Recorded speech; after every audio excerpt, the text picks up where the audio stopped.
Will Smith has slapped Chris Rock around the face for making a joke about his wife's shaved head. I mean, seriously, what else did you expect him to talk about? It was that, chemotherapy, or how many people are banging your wife, and no one wants to talk about that. Well, except your wife. Jada, I love you. G.I. Jane 2, can't wait to see it. All right?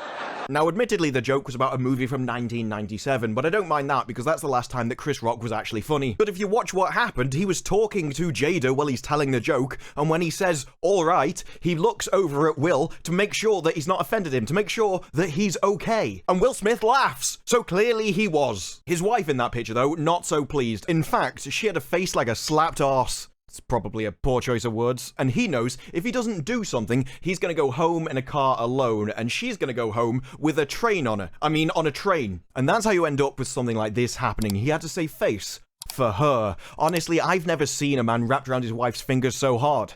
Especially when she's so busy wrapping herself around so many other people's. Now, at first, a lot of people thought this was fake, although the super slow motion of it really kind of disproves that theory. But the best part for me was what happened on the Twitter trending page. Will Smith is a guy who managed to attack another guy and still come across as the bitch of the situation. And you know when the soy side of Twitter is mocking your masculinity, you've really done something wrong. Because if anyone's unaware, they have an open relationship, although it primarily seems to be pushed from one side, and neither of them will just use candid language to discuss it. And while they love to talk about how honest they are, if anything, all it is hidden behind innocuous euphemisms. I got into a different kind of entanglement. One thing I want to get clear about and clean up, you giving permission. You know, the only person that could give permission in that particular circumstance is myself. Yes. But the part that really sold it for me was Will Smith's response afterwards, because I don't think he's this good of an actor, especially as the fact that the Oscars actually muted the audio to try and hide what was going on. But luckily, this is broadcast around the world to various different nations who aren't quite so fast on that mute button. And so you end up with this, her name out of other people's mouths, when he should be concerned about keeping her out of them. I'm going to, okay? Okay. That was a greatest night in the history of television. Okay. As you can see, Chris Rock was totally stunned. He had no idea what was going on. That was not planned at all. Now, don't get me wrong either. I don't care about the Oscars at all. In fact, I see it more like a police honey trap. It's just where you lure a load of people who should probably be in prison into a room with the promise of something big and shiny. And I don't think this is an uncommon opinion either. I think less people care about the Oscars than have shagged Will Smith's wife.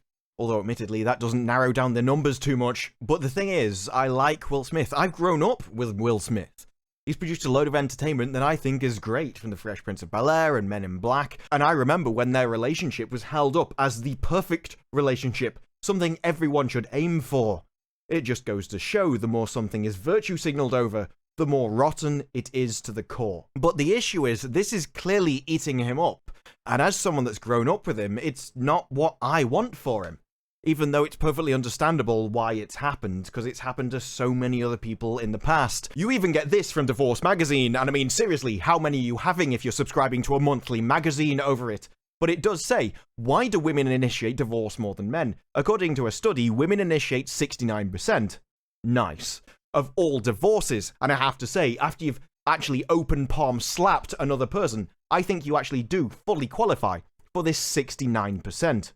Nice. And so all I'm saying, Will, is maybe when in Rome, you want to consider what the Romans do. And I don't mean invade the UK. She also describes herself as a pro-divorce person, which I can only assume is because she's met herself. I don't even think this was particularly aimed at Chris Rock.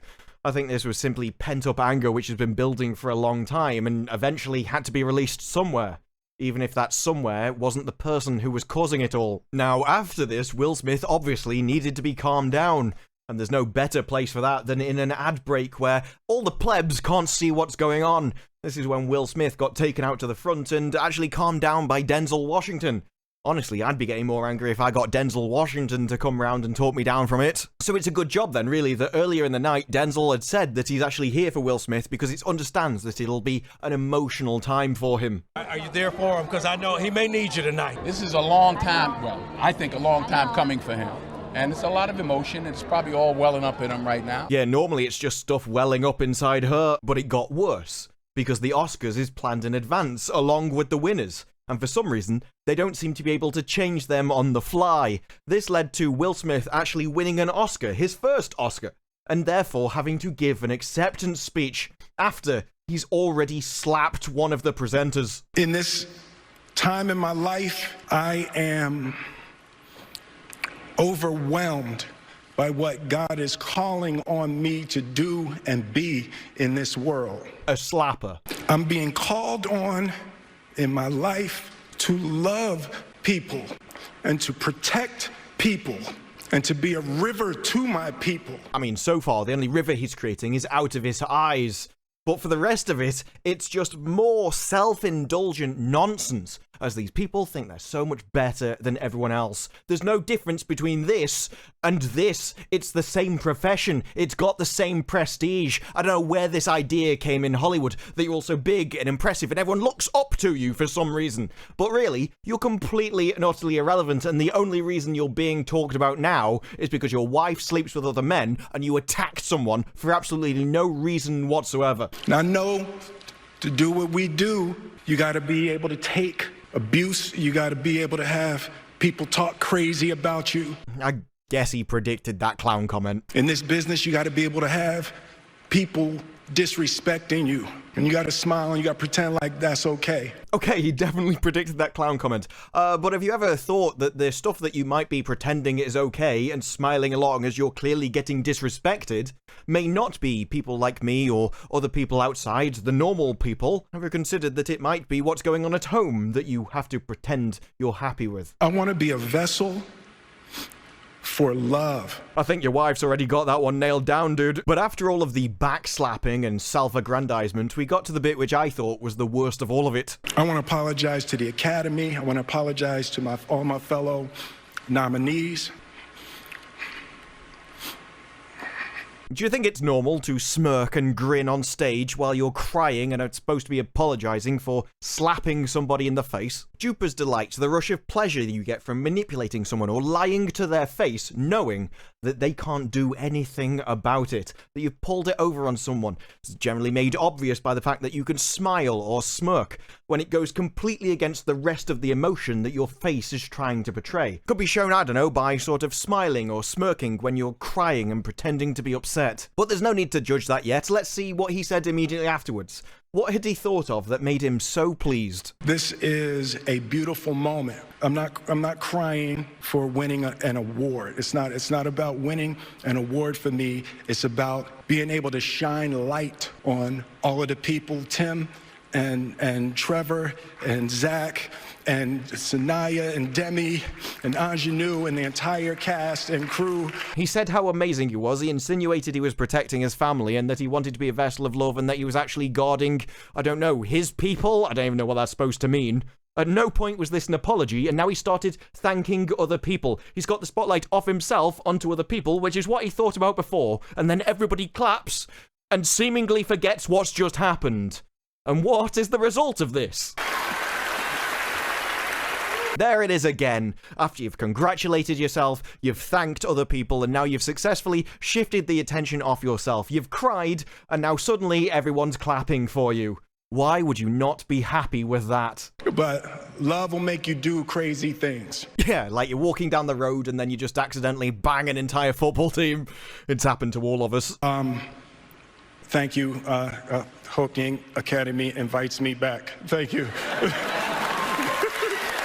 I mean, should they? They shouldn't, really, should they? You did slap a guy for no reason. Yeah, he made a joke, but it wasn't a particularly bad one. It's one that you even found funny yourself, and it's only when you saw her face you realized it was a bad thing. I mean, the Academy comes out themselves and says they don't condone violence in any form. Except that's not true, because immediately after you did that, they then reward said violence with a reward of an Oscar. Seems like it's condoned to me. I'll tell you one thing, though.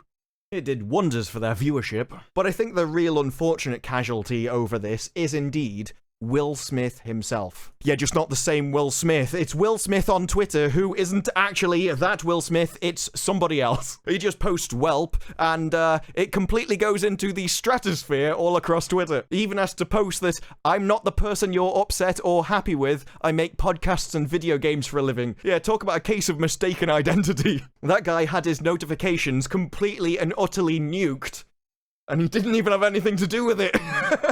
But all in all, I think the entire situation is incredibly sad, and part of this has actually been driven by this whole idea that nobody should ever talk about anybody else, and you know, I can kind of agree with that, as long as you keep your private life private. But when you start broadcasting it into the public, there really should be public opinions about this kind of stuff, because whatever's happening clearly doesn't get along with him, it's clearly not good. And if anything, this whole idea of, oh no, every single thing is equal, and nothing can possibly be healthier or better than something else, is causing this. Because it seems like he's trapped in a situation that he actually doesn't know how to get out of, and he's now taking it out on other people, because there are ideas which are incredibly destructive. And if those ideas are openly criticized, it enables people who are trapped within those ideas to not only realize that, but feel safe to actually come out and go, yeah, actually, this was a terrible idea. I need to get out of this situation. Whereas if they're being held up as, no, it's an amazing thing, it's the future of everything, then going against that kind of pressure is a hell of a lot more difficult. And if anyone thinks, no, you're just projecting your values onto somebody else, he's definitely fine with it. The only question I have is, do you think that those are the actions of a normal, healthy, happy human being? Because this was the joke, and it was absolutely fine. Jada, I love you. G.I. Jane 2, can't wait to see it. All right? And that's not just coming from my perspective, which is every joke is fine because it's a joke. It's that this one was incredibly tame. I don't think you could have possibly even got a tamer opinion. And yet, the reaction was completely and utterly disproportionate to what happened. And that's why I find this all rather sad, because he's provided me a lot of entertainment in the past, and he's always seemed like a decent person. It's just a shame that this is what it's all come down to. But let me know your thoughts down in the comments below. Like the video if you like the video, subscribe, more videos like this in the future, and I will see you in the next one. Bye-bye.